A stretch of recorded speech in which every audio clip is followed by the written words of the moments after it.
21 question. What number must be subtracted from each of the number 53, 21, 41 and 17 so that the remainders are in the proportion? इस question में proportion की बात हो रही है। तो सबसे पहले हम ये जान लेते हैं कि प्रोपोर्शन होता क्या है और उसको फाइंड आउट कैसे करते हैं, इसको चेक कैसे करते हैं कि कुछ डिजिट्स आपस में प्रोपोर्शन में हैं या नहीं है। And proportion is the equality of the ratios. Proportion किन्हीं दो रेशियो के आपस में इक्वलिटी को शो करता है। जैसे a is to B is equal to C is to D. अगर a इज टू बी और c इज टू डी आपस में इक्वल में है, अगर आपस में ये दोनों रेशियो इक्वल में है, तभी हम कहेंगे कि a b c and d are in the proportions. और a is to B is equal to c is to D को हम a is to B c is to D ऐसे भी डिफाइन कर सकते हैं। एंड ये था हमारा प्रोपोर्शन, इसको हम प्रोपोर्शन कहते हैं। एंड इसको चेकआउट कैसे करते हैं कि प्रोपोर्शन आपस में कुछ डिजिट्स आपस में प्रोपोर्शन में है या नहीं है। जैसे हमें a इज टू बी और c इज टू डी है, इसको हम कैसे लिख सकते हैं, a डिवाइड बाय b भी लिख सकते हैं हम a इज टू b को, बीच में इज इक्वल टू का साइन है। And c is to d को हम c डिवाइड बाय d भी लिख सकते हैं। एंड बीच में इज इक्वल टू का साइन है तो क्रॉस मल्टीप्लाई होगा, a multiply by d is equal to c multiply by b। अगर कोई डिजिट्स आपस में इस इक्वेशन को फॉलो करती हैं, अगर कोई डिजिट्स आपस में इस इक्वेशन को फॉलो करती हैं तो इट मीन्स वो डिजिट्स आपस में प्रोपोर्शन में है। अगर हम इस डिजिट्स की बात करें 53, 21, 41 एंड 17, 53, 21, 41 एंड 17, तो इक्वेशन फॉलो करते हैं, करके देखते हैं कि चेक हो रही है, मतलब ये इक्वल हो रही है या नहीं हो रही है। a into D, A multiply by D, A multiply by D, 53 multiply by 17, 53 और मल्टीप्लाई बाई 17 करेंगे हम is equal to C multiply by V, C multiply by B, 21 multiply by 41। इस इक्वेशन को अगर हम करें तो 691 इज इक्वल टू 861 आएगा, जबकि बीच में इजिकल टू का साइन है। अगर बीच में इजिकल टू का साइन है तो इसका मतलब यहाँ पर जो डिजिट है वहाँ पर भी यही डिजिट होनी चाहिए, दोनों साइड सेम डिजिट होनी चाहिए, तभी ये इक्वलिटी को शो करेगा। अदरवाइज ये इक्वल नहीं है तो इट मीन्स ये डिजिट आपस में प्रोपोर्शन में नहीं है।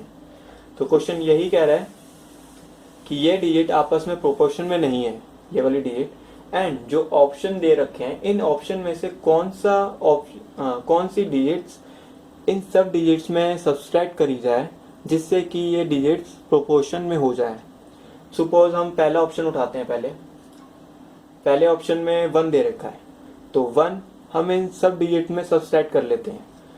एक हमने 53 में माइनस किया, कितना आ गया 52। एंड 21 में 1 माइनस किया 20, 41 में 1 माइनस किया 40 एंड 17 में 1 माइनस किया 16, क्योंकि हमने पहला ऑप्शन उठाया अभी।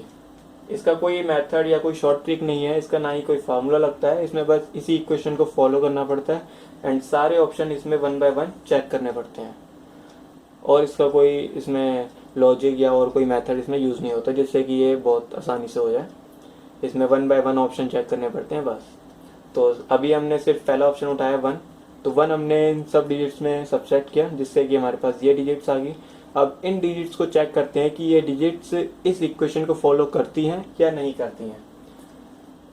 तो वही a multiply by D is equal to C multiply by B, a multiply by D is equal to C multiply by B. 52 को 16 से मल्टीप्लाई करेंगे तो 8, 32 इज इक्वल टू 20 को 40 से करेंगे तो 800।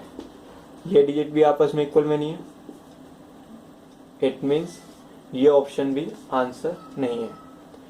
अब बी ऑप्शन उठाते हैं, बी ऑप्शन में 3 दे रखा है तो अब 3 इन सब डिजिट्स में सब्सट्रैक्ट करते हैं। 53 में अगर हम 3 माइनस करते हैं तो 50, 18 एंड 41 में अगर 3 माइनस करें तो 38 एंड 17 में अगर 3 माइनस करें तो 14। अब इस डिजिट्स को चेक करते हैं कि ये इक्वेशन फॉलो कर रही है या नहीं कर रही है। वही method a multiply by d and c multiply by b। 50 को 14 से मल्टीप्लाई करेंगे तो 700, 18 को 38 से मल्टीप्लाई करेंगे 684। तो अब भी ये डिजिट्स आपस में इक्वल में नहीं है, तो ये ऑप्शन भी गलत है। इट मीन्स ये और ये वाली डिजिट भी अगर इसमें सब्ट्रैक्ट करते हैं तो भी ये डिजिट आपस में प्रोपोर्शन में नहीं होंगे। अब सी ऑप्शन उठाते हैं। सी ऑप्शन में 5 दे रखा है। अब 5 इन सब डिजिट्स में सब्ट्रैक्ट करके देखते हैं। 53 में अगर 5 माइनस करें तो 48, 21 में 5 माइनस करें 16, एंड 41 में 5 माइनस करें 36, एंड 17 में 5 माइनस करें 12। अब इस डिजिट्स को चेक करते हैं कि ये इक्वेशन फॉलो कर पा रही है या नहीं कर पा रही है।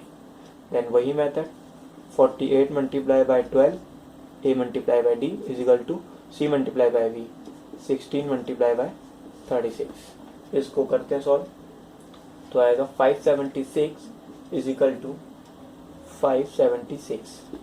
अब हम देख रहे हैं कि इज इक्वल टू का इस साइड भी वही डिजिट है और इस साइड भी वही डिजिट है। It means equal sign match कर रहा है एंड ये इक्वेशन फॉलो कर रहा है a multiply by d is equal to c multiply by d, इसलिए ये ऑप्शन सही है। तो हम कह सकते हैं कि अगर हम 5 डिजिट अगर इन सब डिजिट्स में माइनस कर दें तो ये डिजिट आपस में प्रोपोर्शन में हो जाएगी। तो 5 डिजिट क्वेश्चन यही कह रहा था कि इन सब ऑप्शन में से कौन सा ऑप्शन इसमें सब्ट्रैक्ट करने के लिए यूज़ किया जाए जिससे कि डिजिट्स आपस में प्रोपोर्शन में हो जाए। तो अगर हम 5 इसमें से माइनस करते हैं इन सब डिजिट में से तो ये डिजिट आएंगी, और ये इन डिजिट का अगर हम आगे प्रोपोर्शन निकालते हैं तो ये प्रोपोर्शन हो जाएगा, प्रोपोर्शन आपस में इक्वल रहेगा।